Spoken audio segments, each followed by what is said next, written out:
Dinosaurs did alright. Sure, they grew to become the largest animals ever to walk the lands, and sure, they produced the strongest bite force of any terrestrial animals ever tested, and fine, they ruled pretty much all terrestrial niches for almost 180 million years. This is indeed an impressive set of accolades. But as terrestrial species, we do have a bit of a bias when it comes to the focus of our awe. And for as dominant as dinosaurs were on land and for so long, they were pretty worthless when it came to the marine niches. In this video, we're going to try and explain why that might have been. We'll look at how dinosaurs fought their way into all those terrestrial niches in the first place, and which animals might have beaten them back when they tried to take on the oceans, during each period of their reign. And we'll end up with a nod to those whose 250 million year vendetta against the dinosaurs still shows no sign of slowing down. Let's start at the beginning. Nobody truly reaches a position of authority peacefully. Life is, at every scale, a battle, and those who wait to be handed power will simply fade away without ever really experiencing much of it at all. Luck is responsible for 95% of who's at the top, but that 5% is governed by the rule of if you don't play the game, you can't win.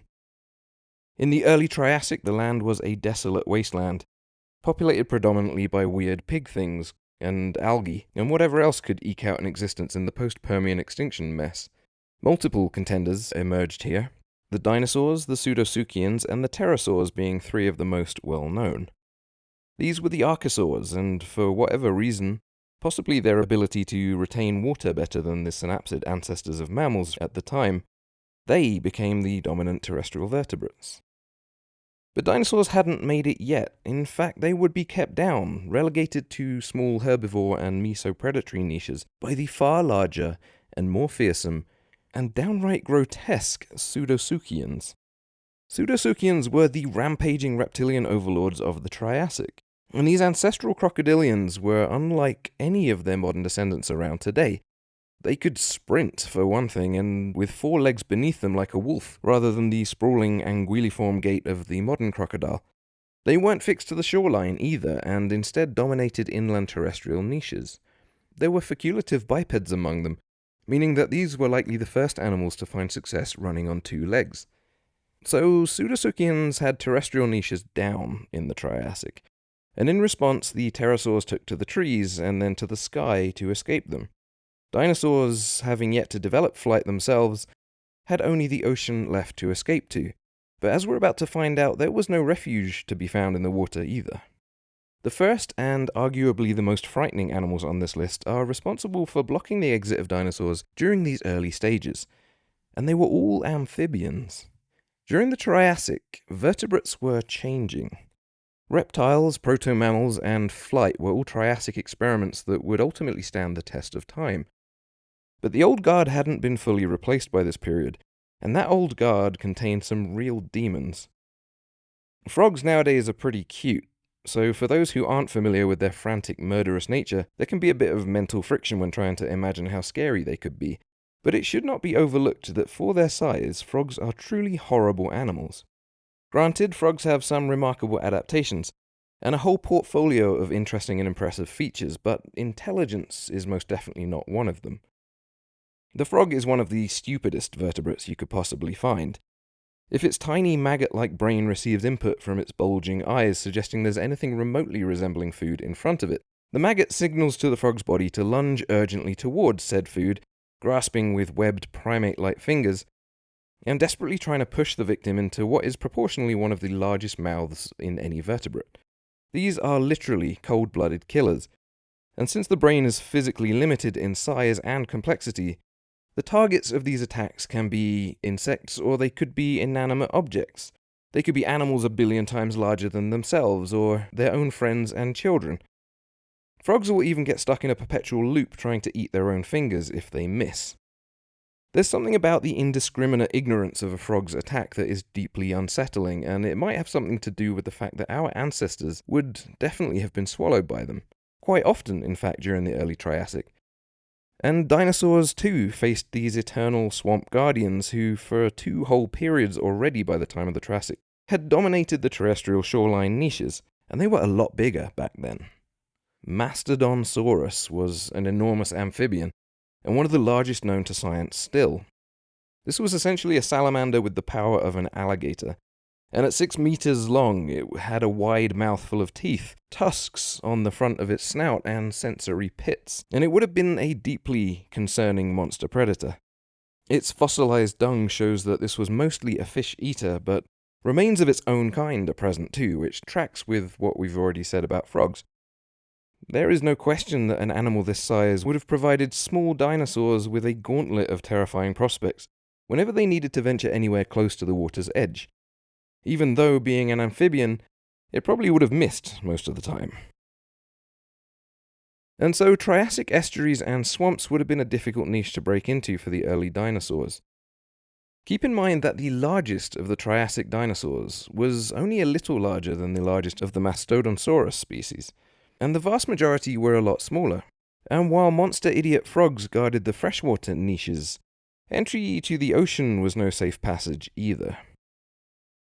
By the mid-Triassic, Pseudotsuchians hadn't just occupied the terrestrial niches, they were also a threat in the water. Marine reptiles like Qianosuchus are represented by very fragmented fossil remains, as is often the case from this far back, but show us that there were animals like the modern-day saltwater crocodile in the coastal waters of the Triassic. This particular example was adapted to diving, with reinforced rings to support its eyeballs under pressure, and it would have had a laterally compressed tail like those found in modern crocodiles, used to propel the animal through the water. This was thought to have been a semi-aquatic animal capable of hunting both on land and in the water, and represented one of the earliest coastal reptilians of the croc line long before it was cool. From the 2 specimens found so far, it's thought to have reached at least 3 meters in length. But as proof of concept, Qianosaurus shows that the Pseudotsuchian lines of defense along the coast were becoming well established as early as 240 million years ago, blocking any thought of retreat among the dinosaurs from their terrestrial foes. It would be the turn of the Jurassic that brought with it that 95% of luck necessary for dinosaurs to make it. Their adaptability and tenacity in the face of the Triassic Pseudotsuchians was finally facilitated by a rapid change in climate, and as things got wetter, much wetter, they found themselves at an advantage over their historical oppressors. The Jurassic saw the rapid rise of the dinosaurs into almost every niche. They dominated the ground, they took to the trees, they burrowed, they climbed, and they even flew during the Jurassic. And yet, the water remained a forbidden realm. If anything, by the Jurassic, it was even harder to break into. As dinosaurs got bigger, so did the rearguard on the shoreline. In the wider ocean, there were some of the largest predators the world has ever known, ichthyosaurs. Temnodontosaurus grew to at least 10 meters long and patrolled the ocean as the Jurassic's equivalent of an orca.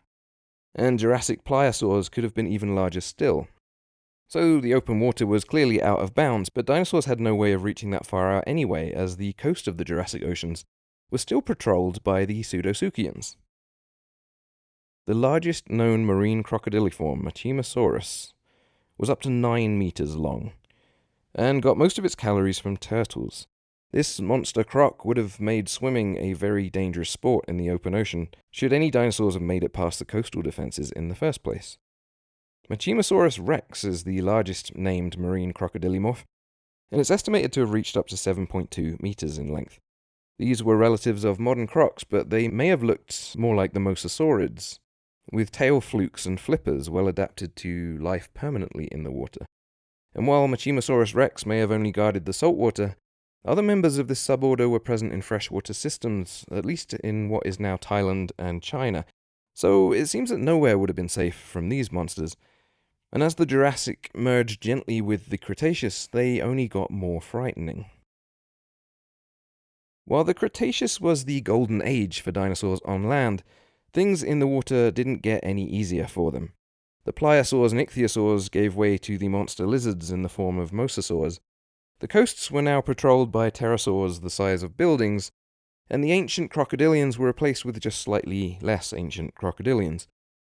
Of course, there were now monster sharks to worry about too. All that juicy reptilian meat swimming around in the prehistoric oceans had not gone unnoticed by the sharks, some of whom evolved away from fish and towards flesh.